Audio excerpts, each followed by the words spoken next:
The year is 2007. You just got home from the game store and you've got in your hand a DVD case with this weird game about hooded guys in the Crusader times. They say you can climb anywhere in there. Also, the city's filled with people, normal peasants, pilgrims, guards? It looks like an insane sandbox, so let's have a gander. We're in the 12th century, playing as Altair ibn Lahad, and you're spelunking with a few lads down in some dank caves. We spot the Ark of the Covenant, the goal of our trek. However, we're interrupted by a man named Robert de Saab. Altair shows a bit of arrogance. I am your superior, in both title and ability. Forcing himself and his partners to face the man. It's obviously a total failure. Altair is spared while his partners are massacred. We make it back to Masyaf, our base of operations. Turns out we're a part of a grouping called the Assassins, and they have a creed. Yep, we've got the title, baby. Anyways, turns out Altair wasn't the only one to make it out. One of your buddies did too, and he even accomplished the mission. Though it wasn't without consequence. Robert and his army tailed him and now are laying siege to the castle. We ran into the village to help as many as we can, and this is a good time to talk about the combat. It's honestly not too bad. It's all about being surrounded, getting attacked by one person at a time, and using either a well-timed attack to trigger kill animations, using strong attacks to just slice up the enemy's health, or countering attacks to trigger either instant kills or knockdowns based on what the enemy's remaining health points say. It's pretty basic, but also generally well-balanced to what Altair is supposed to be like at any given point in the game. Throughout the game you unlock more abilities and tools to dispatch your enemies. This isn't insanely deep like some like to claim, but this isn't as mindless of a button mash as, let's say, Assassin's Creed Black Flag. We retreat back to the castle and show our dedication to our master by seemingly jumping to our deaths. This in turn shows the assassins off well. They kill, sure. They're stealthy, sure. But also they'll use illusion and trickery to their advantage, something which is meant to complement the more methodical nature of the game, no matter how badly they break that illusion. We pull a bit of a sneaky on their troops and force a rout.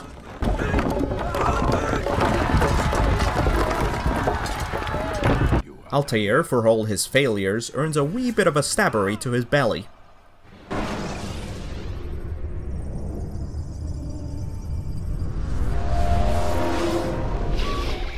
He's experiencing a far better adoption rate than the other subjects. I'm still pulling him out. He's been in there way too long. No, not yet. We're still so far from where we need to be. Plot twist. This was all a simulation. Instead, it's 2007 and we play as Desmond Miles, a bartender who was kidnapped by Abstergo, a successful pharmaceutical company. They're using a tool called the Animus, a full-body VR experience that takes the memories from your DNA to see Altair's life. But more specifically, they're after a very certain memory. To get to it, we need to go through more of Altair's life to build up to the locked-off content. Back to Altair. He wakes up from the stab, weakened, but ritualistically reborn to start again from his weakest point. He's given a total of 9 targets to kill to earn his position once again. But before that can begin, someone sabotaged the Masyaf gate for Robert. Time to find them. This essentially serves as an introductory tutorial for how these assassinations will happen. You get a general target and the map gets sprinkled with side quests. These will be things like eavesdropping, pickpocketing, interrogating, or things as ridiculous as rooftop races and flag collecting. In return, you hear some non-consequential information about your target. The reason why people tend to dislike these is twofold. One is that the activities are embarrassingly repetitive and uninteresting, but the other is that all of the information you get is pointless. You learn about random things like guard patrols and entryways, but none of it really matters. There is no dedicated stealth, first and foremost, and you'll also inevitably fall into confrontation with the guards, meaning there's no reason to just not storm the place, killing everyone in your way and eliminating your target. This isn't Hitman where you set up elaborate kills or make murders seem like accidents. It's always just a question of where you stab your target. Nothing more to it, regardless of what the fanatics might try and make you believe. The visuals of the games hold up to this day thanks to a lack of badly aging effects like bloom and also a great art direction, focusing on trying to create a very believable set of cities: Damascus, Acre, and Jerusalem. It's very admirable work, and even now I think that this game looks better than its sequel of Assassin's Creed 2. The climbing mechanics are impressive for their time, but they're not without flaw. Occasionally, there are some inconsistencies in what Altair can and can't grab, with some protruding elements not being climbable and Altair sometimes grabbing seemingly flat surfaces. But in spite of that, it's impressive to see what they've done here. Altair climbs quite slowly and clumsily compared to the next games, but it's methodically presented with Altair not looking like he's on autopilot, but instead actually actively looking for places to climb. It fits the rest of the game well, and it doesn't bother me in any way. So we kill our first 3 victims. A weapons dealer, a slaver, and a sadistic doctor. Each of them will tell you a very flimsy excuse for what they're doing. I'll rest now, yes. The endless dream calls to me. But before I close my eyes, I must know what will become of my children. You mean the people made to suffer your cruel experiments? They'll be free now to return to their homes. Homes? What homes? The sewers? The brothels? The prisons that we dragged them from? You took these people against their will. Yes. What little will there was for them to have. Are you really so naive? Do you appease a crying child simply because he wails? But I want to play with fire, Father. What would you say? As you wish. Ah, but then you'd answer for his burn. These are not children, but men and women full grown. In body, perhaps, but not in mind, which is the very damage I sought to repair.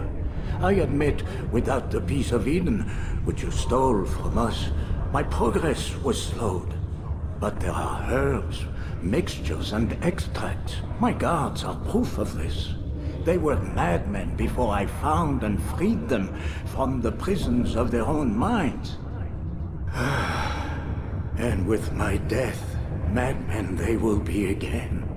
You truly believe you were helping them? It's not what I believe. It's what I know. Philosophy 101. Am I torturing people in the name of flimsy science, or am I taking the least fortunate and giving them a way of improving mankind? All arguments presented by our victims are weak and easily broken by just a slight bit of pressure, but do you know who they impressed? They impressed a 10-year-old me, who thought, well, snap, that's a good point. The story is written for those that are basically consuming their first moral quandaries and those who see contrarianism as impressive. It's got its audience, but it just won't really impress. Saying that killing your opposition and destroying anything that disagrees can't be opposed, since that's also the destruction of their own viewpoint, is just plain stupid. Now we're given 3 more targets, the leading personnel for each city. Now you might be thinking why I'm skipping over these guys in an experiencing video. Especially since I just love to talk about every fucking thing I find. Well, it's all inconsequential. Every target is inconsequential, and the idea is the same. They want peace, but want it through control. That's it. Nothing more to it. So, we kill all 3 of the targets, and we're revealed that we're killing Templars.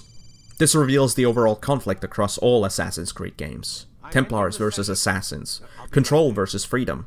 All wanting one thing. Peace. We're also revealed the same thing in modern day. Abstergo is the Templars, and Assassins are trying to mount a rescue for us. Spoilers though, it fails. It's a pretty conspiracy-laden world. A world where Templars have essentially already won. Assassins are fighting back, but there's not many left of them. An idea is presented that everything we know from history is actually presented by Templars. Yeah, I'm coming. We're nearly done, you know. And then what? You'll see. Maybe they'll even let you watch when it begins. It's not as terrible as you think. Look, I know you're not gonna let me leave. So why not tell me what's going on? Humor me. I'm not an idiot, Mr. Miles. I think you've already learned quite a bit. I don't know what you're talking about. Of course not. All right, let me ask you something else then. Yes? Some of the stuff I'm seeing in the Animus, sometimes it seems wrong. Untrue, like the history is off somehow. It doesn't what, Mr. Miles? Match up with what you read on an online encyclopedia? What your high school history teacher taught you? Let me ask you something. Do these supposed experts have access to secret knowledge kept hidden from the rest of us? There are books, letters, documents, all sorts of source material from back then. Some of it seems to contradict what the Animus is showing me. Anyone can write a book, and they can put whatever they want on its pages. Anything. Used to be, we thought the world was flat. Some people still do. Yes, and they publish books about it. Or that the moon landing was a hoax. I believe there's also a book claims the world was created in 7 days. A bestseller, too. Sounds silly, but The point alright. that you shouldn't trust everything To finish you read. off, we have 2 more targets before the last one. One is a book burner, the other is a cowardly naval commander. We kill the naval commander in a port with a lot of water. It matters because Altair and everyone else in the game can't swim. Yeah, it's explained as undeveloped Animus tech in the game, but you know. Time for a final kill. Robert de Sable is in Jerusalem for a funeral and we have to eliminate him. But it's a trap. Turns out that they're expecting us and our target isn't here. The one pretending to be him is actually a woman. Ooh, scandalous. I mean, considering you can hear her voice, see her body type, and see her face through a helmet, I must admit. Altair looks like a total moron here for falling for it. It's much too obvious. To catch Robert, we must venture into the battlefields of the Crusades during an active battle. We encounter King Richard the Lionheart, who's also known as Richard I of England. Altair tells him about Robert's betrayal, but he leaves the decision of who's right up to God, by making us fight Robert and also like 10 more soldiers. Man, God's really not favoring us here. We kill Robert, who reveals to us that there was a 10th in the Templar Circle. Of course, it's our mentor. When we return to Masyaf, we see that everyone in the village is brainwashed. Our mentor is using a device they call Apple of Eden, which basically creates illusions for people, letting them control anyone they want. This actually is supposedly used by Jesus, in order to create wine from water, for example. It's an interesting way to tie everything together and incorporate history into this fiction. I personally love that type of stuff. We leave Altair and his allies as they look upon this information, but in the modern day, the Templars have succeeded. They know where the artifacts are located now. That was their end goal, and it was a success. Our life is spared at the last moment thanks to our DNA being potentially useful. Desmond goes to his room only to find out that he also has eagle vision, and he sees writings everywhere in the room. Looks like... is that blood? What the hell were they keeping here before me? And what happened to him? What does it mean, I wonder? The end. Assassin's Creed is neat, but a repetitive mess of a game. It's almost a necessary foundation for the future of the overall awesome franchise that's coming up.